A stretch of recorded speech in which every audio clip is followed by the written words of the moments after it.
What's up, everybody? Welcome back to Brittany Speaks.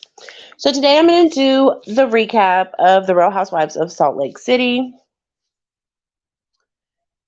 This show is really starting to irk my nerve. It's starting to get better, but it's been so boring so far. I'm only rating it like a 6.5. And after seeing the clips for next week, I'm really hoping that next week is so much better than this week. But this week was way better than last week. So at least that's a small little come up. But I need the show to start getting better. Like, all these ladies are putting off the fact that Jen is fixing to go to jail. Like, she's about to go and do time. And instead of just allowing her to deal with that, we're going all over the place. And we're blaming her for stuff, which a lot of the times, Jen, most of the time it is your fault. And we'll get to that later on about how immature you really are. But the show starts off with Jen. We're 3 months out from trial. And she's talking about how Howard's been the last year. They're showing clips of when the house got raided. And I believe that she's honestly having a hard time. I really do believe she's having a hard time. But at the end of the day, we, the viewers, we already know the outcome. Like, we know that she pled guilty. We know that she's going to go to prison. So when I'm sitting here and I'm watching the show and she's boo-hooing about how hard it's been and all this other stuff, I really want to feel for her. But then again, I don't, because you stole from old people, like grandma and grandpa. Like, that's not okay. It's really not. So I'm just going to go ahead and bypass Jen. So we got Angie H, Heather, and Dana all meeting up. And the girls start talking. Dana tells them about the call that Jen made to Meredith to invite her on the trip to San Diego. And Heather's like, yeah, I just got a text message on the way here about it. This is the part where Angie realizes, ding, ding, ding, ding. Guess what? I'm not invited. So she's like, so tell me about this trip that apparently I'm not invited to. And the girls are like, yeah, I guess we're going to San Diego. Dana tells the girls, though, about when Jen called and saw her and was like, well, I was going to invite you, but I heard that you've been talking mess. And Dana was like, look, I'm not okay with the fact that you're a bully, disrespectful, you're rude, which all of this is true. Jen, this is how you are. And this is somebody trying to put boundaries down and letting you know that I'm not okay with how you treat people. So that's letting you know that you cannot treat me like this. She has every right, especially seeing your behavior. And then she starts to tell the girls how Meredith invited her on this girls' trip. And I'm sitting here and I be thinking, okay, I'm like, who goes on a trip that the hosts themselves did not invite you to? Like, how awkward is that? You are a guest of a guest. I would not go. Personally, if the host did not want me there, I would not be there. Like, if they're not calling me up and going, hey, I got this girls trip, I really want you to come, I'm not going, because I'm not going to sit there and be the oddball out of this whole trip. It's not happening. No. But anyway, and then what I think is really funny is, bam, next scene, what do we see? We see Jen and Mare meeting up at Jen's house. Jen's telling her that she has to stay calm, cool, and collected for Ramadan. And Meredith is like, oh, perfect, because I kind of invited someone behind your back. But that's not exactly what she says, even though that's what she did. She's telling Jen, I think this is a communication issue and you guys can move forward. And Jen has no idea that she's already been invited. So she's like, okay, you can invite her. Perfect. Already been done, honey. That just, I don't know. I think that's really weird. Then we see Angie and Jen planning the trip. While everybody else is packing, we're seeing everybody packing for their trip. The fact that they all had to meet up at the airport at 5 o'clock in the morning is a little crazy to me. Like, I enjoy my sleep. I really do. And my sleep's already getting messed up as it is because I have a 9-month old. I love him to death, but he doesn't sleep through the night yet. So I don't get that much sleep, and I love my sleep. So getting up and having to be at the airport at 5 a.m. would really, really get me. But that's okay. But then when we are at the airport, there's an awkward moment between Jen and Dana. So Dana's there. She's already there. She's already, and Jen walks up and gives Angie a hug or whatever. Jen doesn't say nothing to Dana. Dana doesn't say nothing to Jen, which is a little weird. Okay, Jen, you are the host. You are to greet everybody that comes. Even if you didn't want to invite her in the first place, you did give Mare the okay to do it. So she's there. So you should greet her. But no, it doesn't happen. But then you want to be mad at her for doing the exact same thing to you. And she's not saying anything to you because she feels awkward because she's a guest of a guest. And the person that invited her here is not nowhere around. She has nobody that she really, really knows here. So she's not speaking. But neither one of y'all said hi. So that should be water under the bridge. We get to the house and Angie is like taking over. She wants to show the girls the house. And little by little by little, you see Jen start to get irritated. And it's when Jen gets irritated, it's like a ticking time bomb. Tick, tick, tick, tick, tick, tick, tick, tick, tick, tick. You're just waiting for the boom. The boom, I was not ready for the boom. I would have been like, watching the boom was really triggering, especially after what we seen on Real Housewives of Potomac when Mia threw the drink in Dr. Wendy's face. I don't understand why you ladies cannot keep your flipping drinks to yourself. Like, pouring water on me, I would have backhanded her and it would have been so bad, but it would have been a reaction. I would have felt absolutely horrible afterwards. But yeah, because you can't just, no, you can't just be doing that. Like, y'all are out of line. Like, y'all need to keep your drinks, your hands, food, knives, all of that needs to be kept to yourselves. Stop going after each other like that. It's absolutely ridiculous. And then I understand why Jen thought she got to have the best room because she's the host.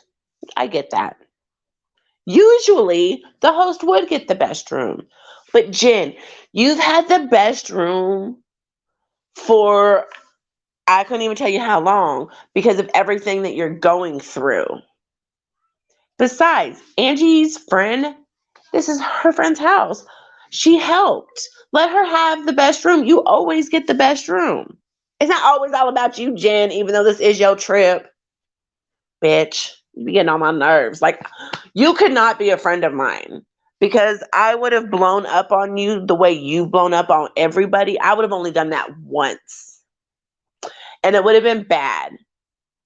Okay, because for everybody out there that's all into the zodiacs, okay, I am a Libra, Sagittarius, Taurus. I have a attitude problem.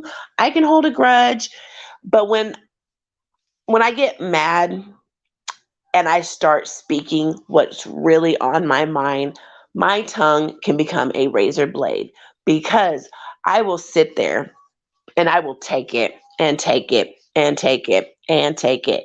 And everything that I'm taking, I am remembering what you are saying. So I have something for you when I finally snap.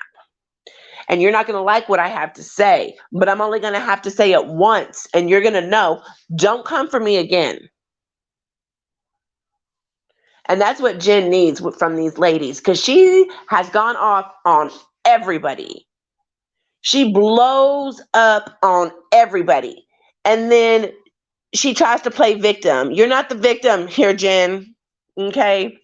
Nobody thinks you pouring a drink on Angie is cute.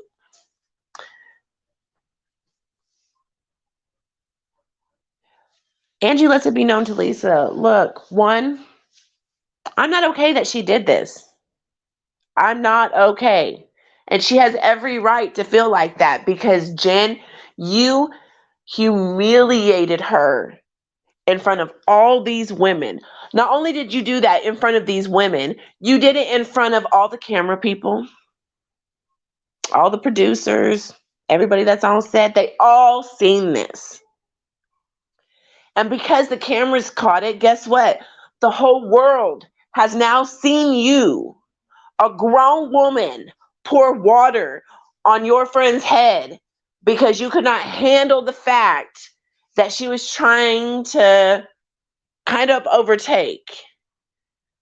But whatever. Not only did she open her home for Coach's B-Day, but she said she planned and spent $15,000 and Jen didn't pay for nothing. And when she brought those receipts out, oh, and started naming everything she paid for, I was living for that. Yes, I was like, oh my God, yes. First season, and you already have it, girl. You are giving me the receipts of everything that you paid for. And the fact that I'm going to get onto that here in a minute. Heather and Dana are talking about everything that had just happened. And for Heather to sit there and be like, I'd be pissed, but then try to give Jen a pass, I'm like, oh, hell no. This is why Jen is like that, because y'all don't hold her feet to the fire. None of y'all put her in her place. None of y'all do this. And then she gets to act like this. And everybody just brushes over after she apologizes, and she continues to act like this because y'all allow it. I could not be friends with somebody like this. I'm trying to tell y'all, I hold my friend's feet to the fire. And if you scream at me like this and I have been nothing but nice to you, I'm going to explode. And when I explode, it's not going to be pretty. I'm right there with Angie. I'd be so mad. And then as she's getting ready to leave, she sits there and tells her not to come for Jen. Heather, get out the way. Move. All because you allowed this woman who has called you Shrek and everything else to constantly walk over you. Don't you dare get in Dana's way of setting boundaries for herself. Don't do that. Do not do that. She has every right to put boundaries up and tell that woman, you're not going to treat me like this, lady. Nope. When the girls are getting ready to go and leave for the yacht, Angie K has talked to her husband. She says that she's feeling conned. I don't blame her. I do not blame her. And if this is how she feels, this is how she feels. We as viewers have no right to tell her how she can and cannot feel. They all get in the Sprinter van, and I'm telling you, these girls in these Sprinter vans, it's never good because it goes down in the Sprinter van. There is so much tension in this van, and you know that there's an issue with all the tension when Whitney has to be the one to break the ice and be like, there obviously is a conversation that needs to happen. The tension was so thick, you could like almost feel it through the TV. Who feels tension through the TV? I felt the tension through the TV. Sitting here, everybody's quiet, It's all awkward. I was like, oh, no, no, no, no. Somebody needs to say something. So I'm glad Whitney did say something, but that just sent Jen off on it. And Jen's like, people get mad when I speak the truth and then have an issue like it. And I'm sitting here thinking, girl, when did you speak truth? You didn't speak no truth. You poured water on the girl's head. She has every right to be mad at you. Every right. Like, I don't understand where you think that it's okay. And then you're going to sit there talking about it's not that big of a deal. No, girl, it is. You do not get to violate somebody's personal space and then pour water on them and embarrass them in front of everybody and sit there and tell them that it's not that big of a deal. Jen, go sit your conning ass down because we don't have time for that. Like, when Angie's like, who thought that that was funny? And nobody raised their hand. Ding, ding, ding, ding, ding, Jen. Guess what? You're in the wrong. You're in the wrong. And you trying to explain this makes you look less than smart. Less than smart. Like, girl, nobody understands your reasoning why you think this is funny and okay. I don't care if I've been friends with you for a year, 6 months, 2, 5, 10, 15, 20 years. You pour water on my head and I'm with Angie. We don't have an issue. But baby, Angie goes all the way off. She's like, I held this party for Coach Shaw. And Jen's like, but I didn't ask you to do that. She's like, I paid all this money. Jen's like, that's not true. She's like, okay, what did you pay for? Y'all, if Jen didn't shut down, she got you. Well, if you paid, what'd you pay for then? What'd you pay for? I mean, this is just absolutely crazy. I'm the way that this chick moves, I'm not okay with. You sit here and you want sympathy from the viewers. Sympathy. Boo hoo hoo, you're fixing to go to jail. Because you stole from elderly people. You stole from elderly people. Did you have sympathy for them when you were still in their Social Security checks? Their retirement money? These people, you don't know what you took from these people, what they've lost. You show them no sympathy by sitting up here every week talking about you're innocent, you're innocent, you're innocent. For us to know the truth, you're guilty. And I have no sympathy for you at all. And the fact that she ate you alive in that sprinter made my day. Because it is the simple fact that these girls are telling you, their boundaries, don't cross them. Don't cross my boundaries and we'll be okay. You stay in one lane, I'll stay in the other. We can drive at a steady pace next to each other, but don't you swerve into my lane because you swerve into my lane and there will be an issue. There will be. I'm sorry. But that's my recap of the Real Housewives of Salt Lake City. But before I leave, I have to talk about what I recently seen on Twitter. The Twitter. It is something that Jen Shaw, surprise, surprise, has said. She sat there and called somebody an Oreo cookie. And I'm going to let it be known now. I am a mother of 3 beautiful, beautiful boys.